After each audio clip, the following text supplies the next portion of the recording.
When we start to learn to paint, we are often super eager to dive straight into playing with the full spectrum of colour available to us. What we end up learning quite quickly though is that jumping into the full colour range doesn't give us the results we anticipate.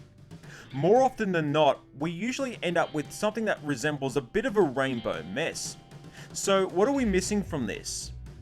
Well, colour is really broken down into three measurement scales: hue for our spectrum of colour, saturation for the vibrancy of those colours, and our most important scale, value. So what is value and why is it so important? Well, value is the scale between light and shadow. You'll also hear it referred to as the grayscale. The reason value is so important is because unlike the other two scales of colour, value creates structural integrity to our compositions.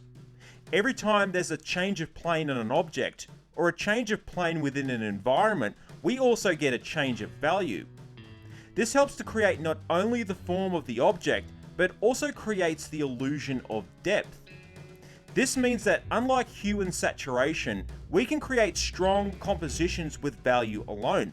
In fact, value is so good at being the foundations for our artwork that it can offset any errors we make with the other two scales of colour. If value in our artwork is weak, it's very difficult for hue and saturation to pick up the slack. So it's going to be important when we start composing our illustrations that we always think about light and shadow values first, and our hue and saturation scales second.